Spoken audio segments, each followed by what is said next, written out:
Right. All right, everyone. Welcome to Auto Converse. You're here at our used car marketing strategies mastermind session. Today is Thursday, December 6th. I am Ryan Girardi, and on here with us today, I have Chip Dorman from Torque Analytics, Jason Wright at LotPop, and Aaron Gomez at KMG Management. And we're about to get started. We've got some folks here on the Zoom webinar portion, and then we've got the live stream on our YouTube channel and on our website. So here's what we're gonna do. I'm gonna play a clip here. Let me get a new share going here. And this is a clip from an extended interview with Paul J. Daly. Paul is the host of the Dealers Compressed podcast. He's been working with Dale Pollack for probably well over a year now, and vAuto. So he's got a lot of content that's specific to Dale's message and the conversation of margin compression. And Dale's really come out with kind of a new message, really to bolster, I think, some new features within the vAuto product, and that's not the focus here. But what we want to do is set the stage for today's discussion. So let me go ahead and play this clip for everybody. Vehicles have diminished profit opportunity as they age according to calendar days. And what we discovered is that is far from true. Some vehicles lose their profit ability, or ability to make profit, I should say, much sooner than other vehicles do. And it also, the calendar form of measurement is flawed because as car dealers, we often acquire vehicles purposely or inadvertently that start out on day one with various different levels of profitability. So when they start with different levels of profitability on day one, the reality is that these vehicles all lose profit potential at different rates as they age. You begin to understand that just thinking about how old the vehicle is in inventory, whether it's 15 days, 30, 45, or 60, often, more times than not, actually gives you an incorrect indication of a vehicle's profit potential. And yet, every single dealer does it the same way according to calendar days. Okay, so there's the clip. And Aaron, I want to turn to you. Let me switch my microphone here. My audio should sound a lot better now. Aaron, I want to turn to you because this is a message that that's not new to you. It's actually part of your message to dealers. Could you give us maybe the layman's term of what Dale Pollack is saying there? I haven't demoed ProfitTime, but from what I gauge on the clip that we just watched, when he talks about profitability on a vehicle, at that 45 or 60 days of dealers liquidating an asset or just sending it to an auction and breaking out of it, they may have already had recon in this thing. They've got man hours in it. This vehicle may be, according to the wholesale market, $2-3 grand overpriced, but these dealers feel pressured to let it go at, say, 45 and even 60 days as a hard line.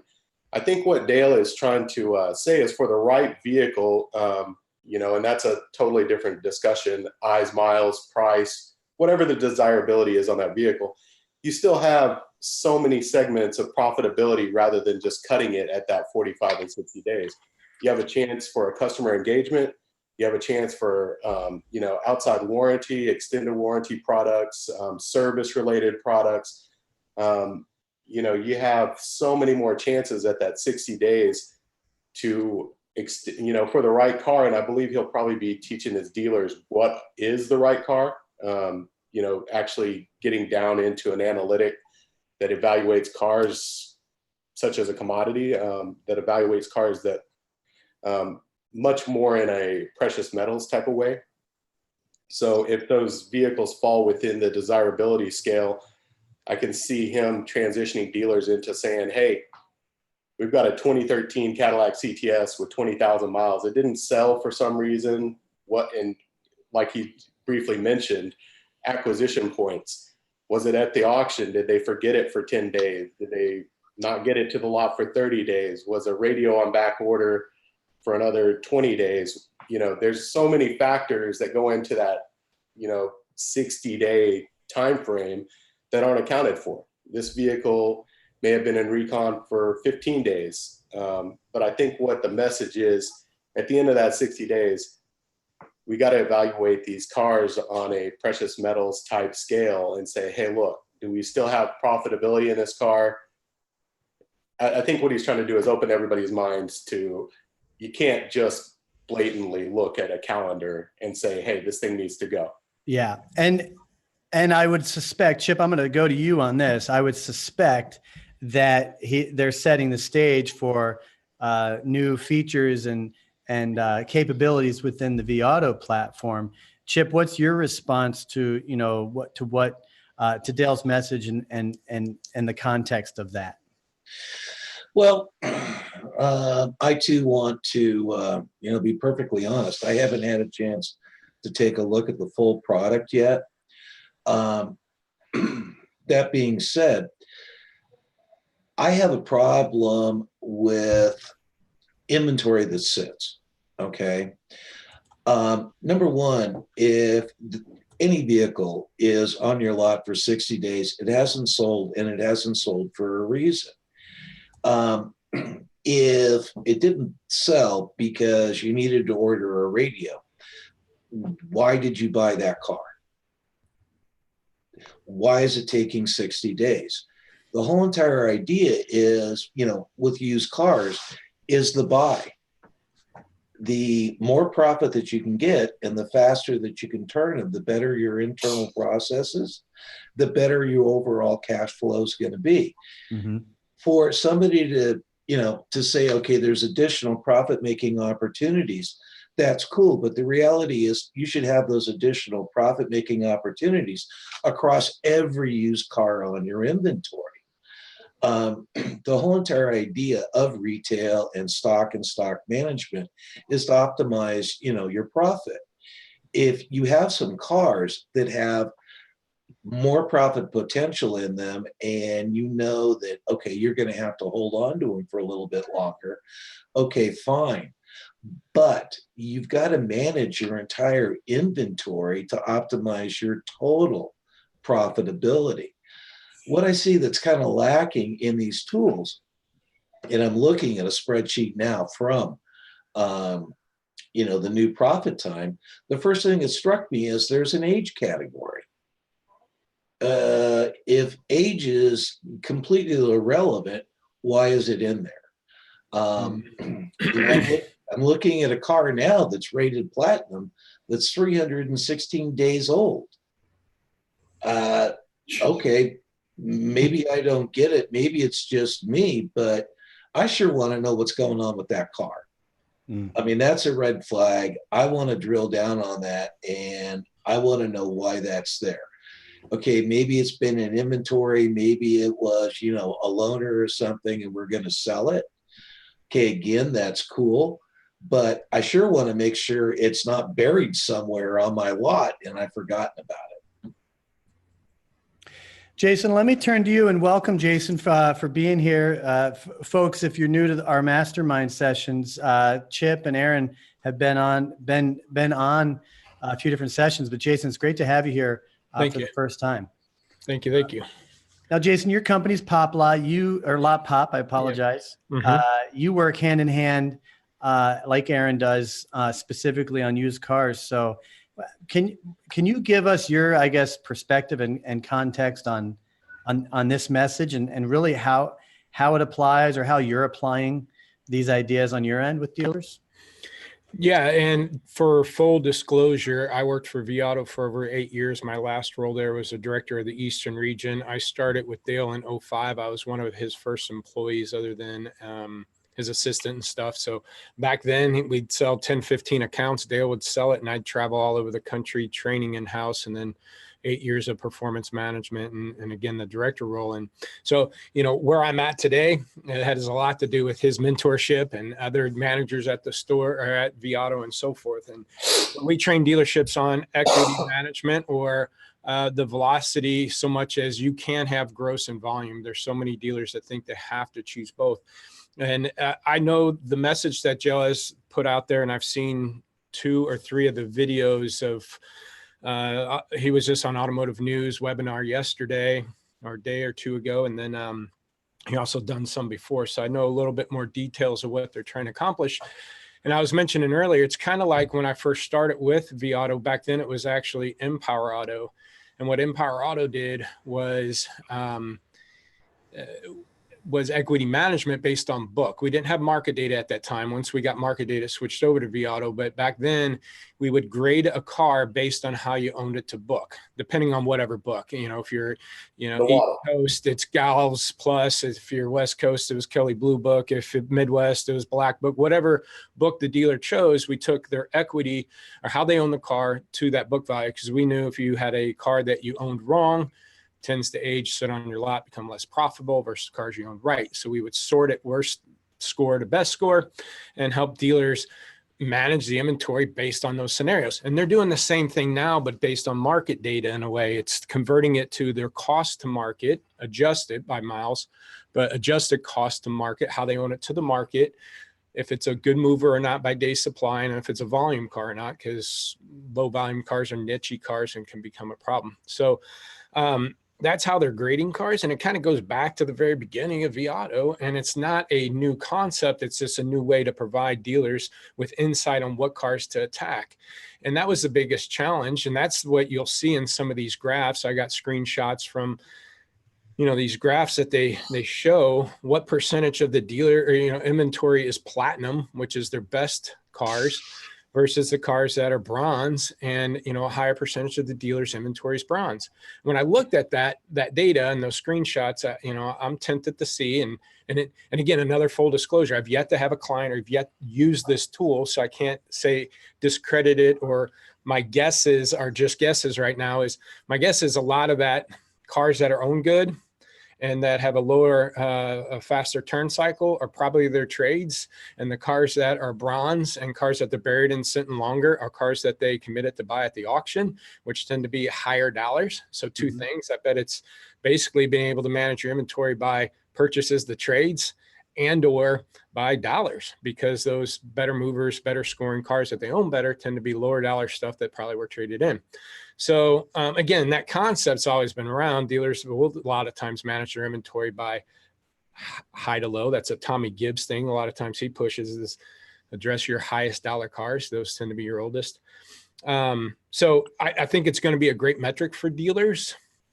But Dale doesn't push calendar. I mean, I know he's saying calendar doesn't matter, but there's still turnaround time's going to have to be quick as sooner as possible. You still have holding costs that you got to equate into. You still want an aging policy. It just means, and one of the things that made the most sense was day one, you know, it doesn't know, and he does bananas, if it's a ripe banana or a brown banana day one. But because it's day one, we say, it's fresh, so I can give this car a shot and price it at 105%. And he's saying, no, if it's a brown banana, it's already rotten, put it at 95%, get off it now.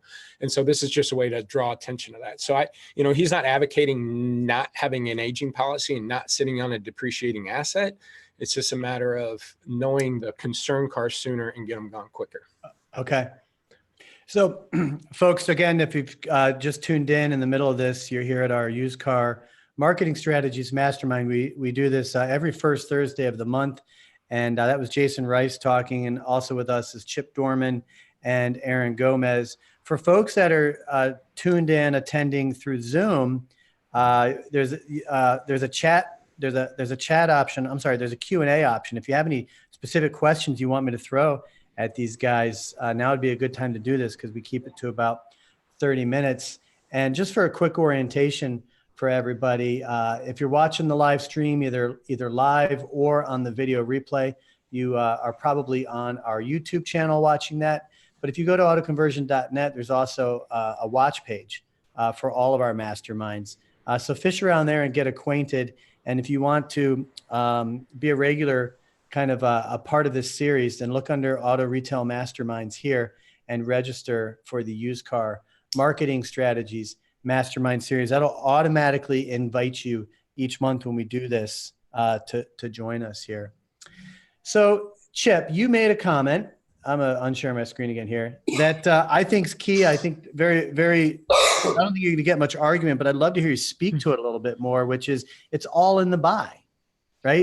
It's all in the acquisition. Now, trade-ins, you can't control what comes into the dealership. I would put out there that auctions are where you go, ideally as a last resort to get stuff that you just can't find. Maybe some of the more common stuff. And then obviously, scouring the web and looking for vehicles on the street. But when you say it's all in the buy, elaborate on that. Is it avoid stuff that you can't sell, or just buy it at the right price, or is it more than that? Well, again, it's going to depend upon your situation. If, I come in on a Monday morning as a marketing manager and I look at my inventory, and all of a sudden I see over the weekend that, I've acquired 15 brown bananas. Why do I want to acquire 15 brown bananas? If you had to go a little deeper on the trades in order to, sell an existing unit, new or used, okay, I get that. That's fine. Go ahead, do that, turn those dollars, but let's not throw good money after bad. If this thing really is, kind of a tweener in there, let's get it sold, or, let's just wholesale it out and focus our money and our energies on the better cars. From a marketing perspective, this is really, really interesting right now. And I've got a couple of clients that we're talking about this. What do I do? What's the objective? If I want to appear as being absolutely positively most efficient, the easiest thing for me to do would be to go out and to specifically market at an inventory, level, the platinum cars, maybe the gold cars, and completely ignore all the dogs. Well, that's going to make my numbers look good, at least on a, per transaction or on a cost basis, but I'm ignoring a whole bunch of inventory that's going to sit and rot and tie up a bunch of capital. On the other hand, do I put more firepower at, the quote unquote brown bananas in an effort to move them? That's going to make my numbers, look not quite as good, but it's going to help the organization and the dealership as a whole. And this is quite honestly where marketing / advertising needs to be working with, the dealership ownership and management. They need to understand the strategy and specifically what we're attempting to do here.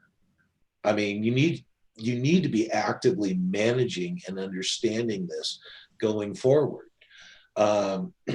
If you're doing things, your processes are allowing you to get too much inventory that really isn't saleable or really isn't profitable, you need to take a look at your processes. It's Sure. all about managing, your capital and your cash flow. Yeah, I like that.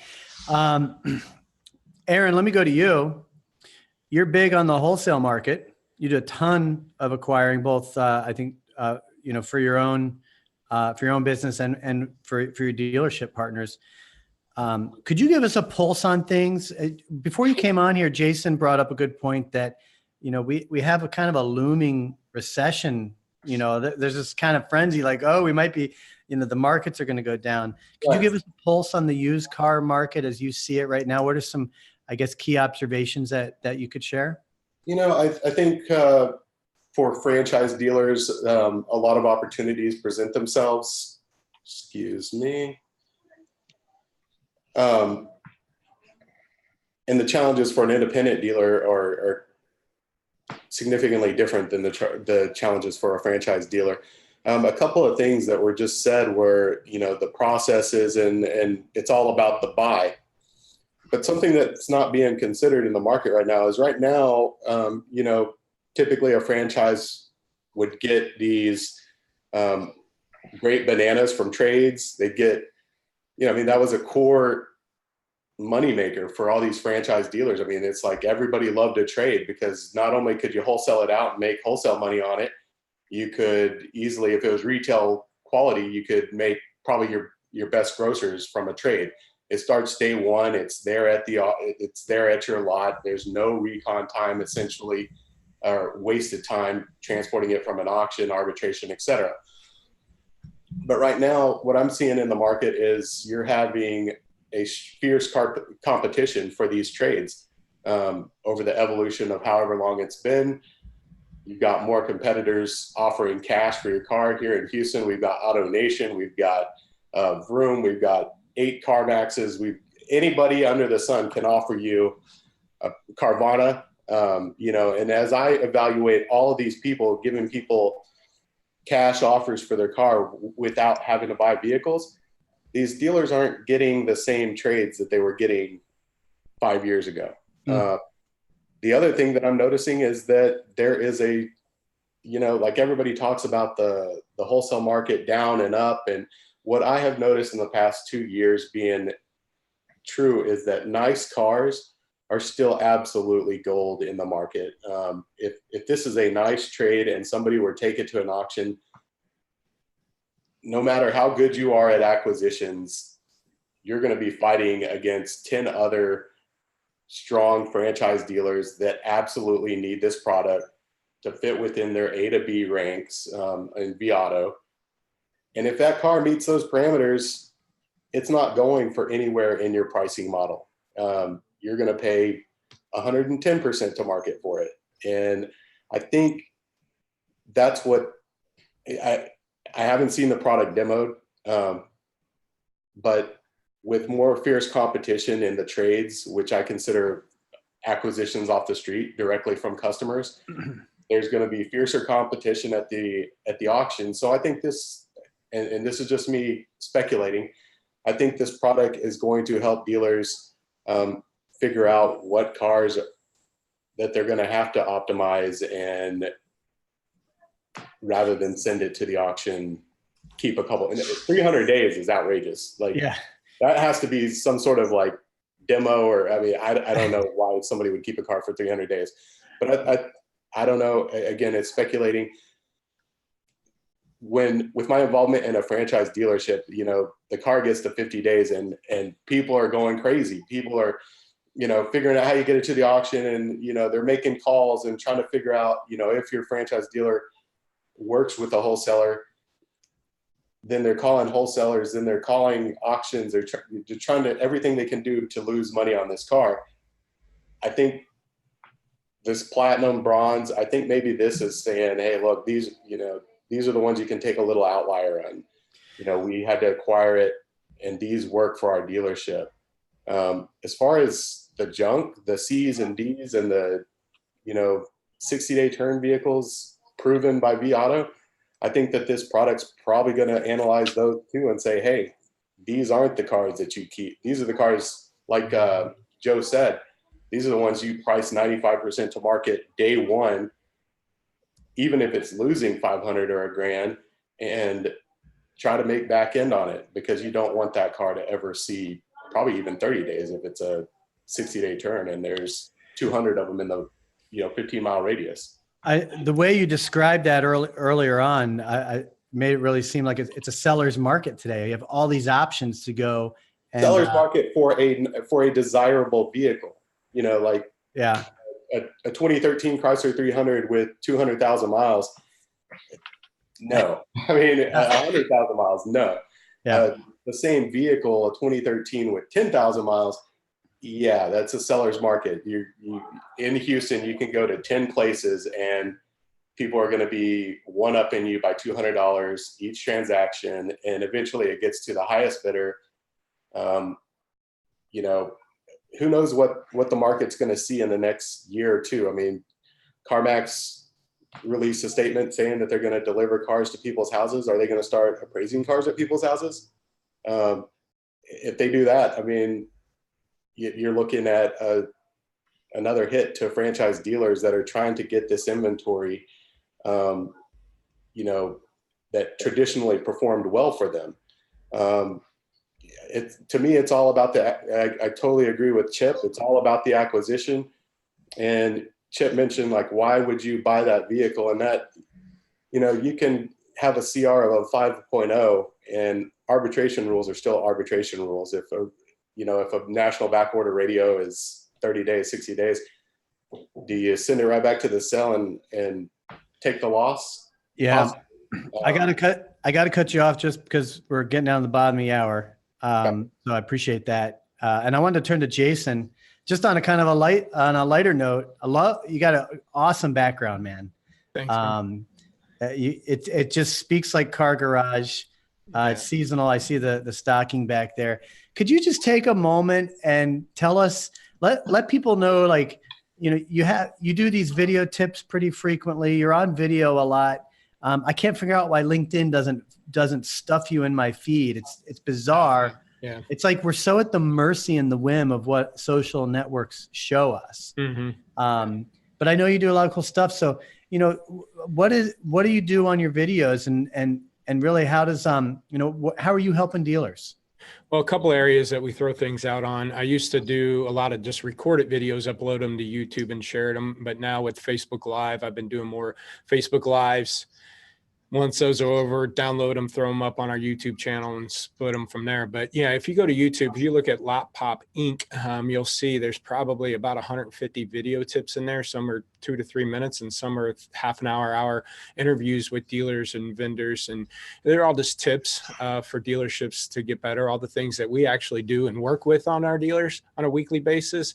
Because there's no magic. It's just process management, and you got to know what metrics to look at and measure. So we share those things. The hard part is, and where we come in to help, is to manage that problem. So all those tips are out there. I think it's very helpful. Try to do something once a week. This month, I'm trying to do something every day for Monday through Friday. It's kind of the 21 days of do's and don'ts for December.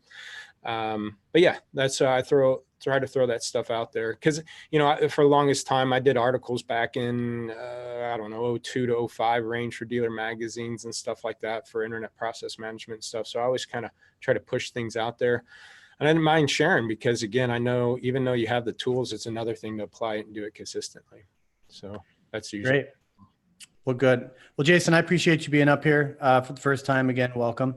Thank you. Thank you. And Chip and Aaron, great to have you back. Now, Jasen, he set the bar for backgrounds. I'm gonna have to get some stuff going on my second wall here. I love that. Thanks. So, what I'd like to do, folks that are tuned in live or watching the replay, we're setting this mastermind, if you will, to be on the first Thursday of every month. And the whole idea here is for, just thought leaders and influencers like these gentlemen to come in on a periodic basis and just kind of get a pulse of the used car business, what some of the rhetoric is that's going on out there. We can get into tools and stuff like that, but I really like to keep it really more strategic and I guess on the analytical side of things. I mean, the process of buying, the used car business itself maybe doesn't change month to month, but the market does. So feel free to reach out to any of us with ideas, again, questions. Get registered. Go to autoconversion.net. Look under Auto Retail Masterminds. Look for the used car series and make sure you're registered there, and put in any special requests. Chip, I'm gonna let you have any final thoughts to finish us off here. Okay. The quote unquote, looming recession. God bless them. I have an iPhone. It's an iPhone 6 Plus. It's been a great little soldier, but it's time for new. Cars are a mechanical, depreciable capital asset. Sooner or later, you're gonna have to replace them. Whether you like it or not, when you need a car, you need a car. Now, which one you buy and at what price point, that may change. But so long as people are buying and selling cars, a dealer can still make money. The recession itself, I don't see it, quite honestly.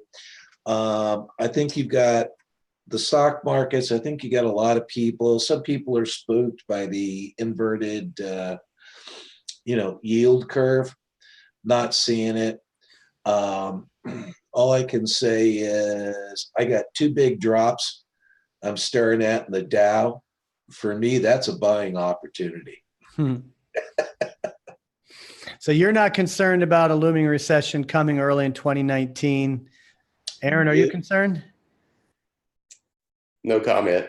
No comment. But I do like Chip's analysis of that. I mean, I tend to side with Chip, but I've always got to be a little cautious. How about you, Jason? I mean, I like staying attuned to the trends just to be aware of what's coming. All I know is if there's not a recession or if there's a slowdown in the market, like I said, those people that are invested are usually the ones that buy new cars. The bad pays or what have you might not be affected by that turn down. So you're still going to be selling those customers. But if new cars, I do think new cars maybe hit its peak and is going down. And either way, both of those things, I think, drive dealers to used cars like it did before. And so they go to used to make up the difference. And talking about Aaron, about wholesale, I think wholesales will, I was hoping wholesales would actually drop a bit with the, lease return influx coming in, but the hurricane kind of threw that off. And then now I think if new does drop and or the recession adds, or not a recession, but just a drop in the market a bit, it drives more dealers to use cars, which then is going to keep the wholesale value sustained, which then margin compression comes in. And when you got margin compression, you got to have age policy and turn those cars a little quicker. So be aware of those things. And I just think keep the inventory clean. The guys without aging policies are the ones costing everybody else gross problems because, when you get a car day one, you got to compete against a guy that's had 120 days and drop the price down. You either compete with him or wait till he sells it and your price is relevant. So if every dealer just got an aging policy out there, everybody can be buying and selling at current market value. So right. Have an aging policy, work it. And either way, if it doesn't happen, you're still coming out on top of it. Right. Jason, do me a favor. Repeat what you said because I had all four of our cameras up, and I got to get you saying that.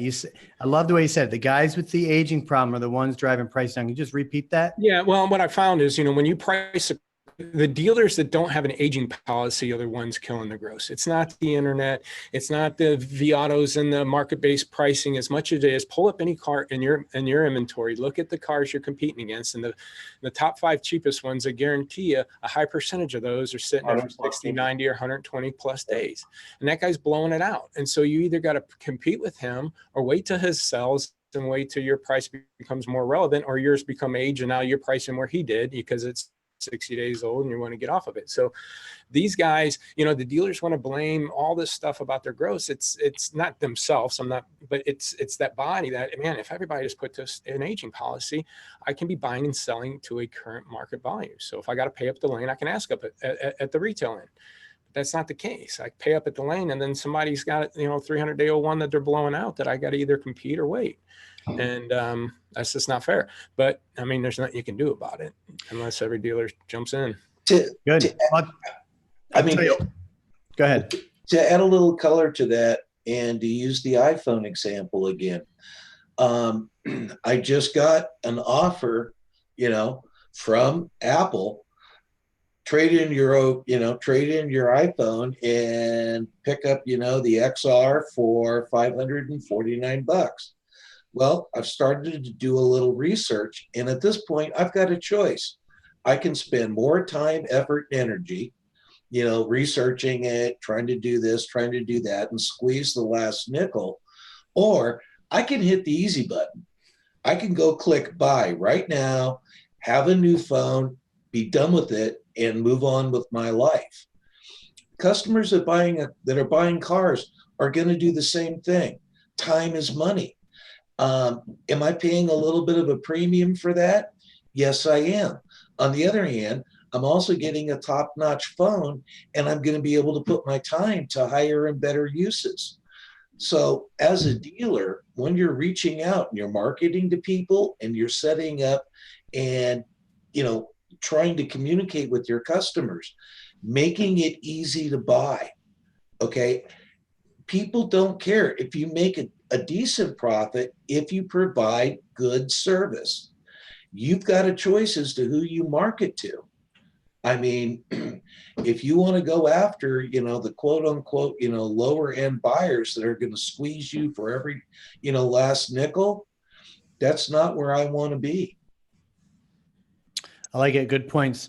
All right, guys, let's call this a wrap. Thanks again. Thanks again, folks, for tuning in. We'll hope everybody has a great rest of December and a holiday. We'll be back first Thursday of January. And let's put our thinking caps on and get through the holidays and see what we want to bring to the table next month. So thanks again, guys. Oh, good. All right. Pleasure. Bye. See you.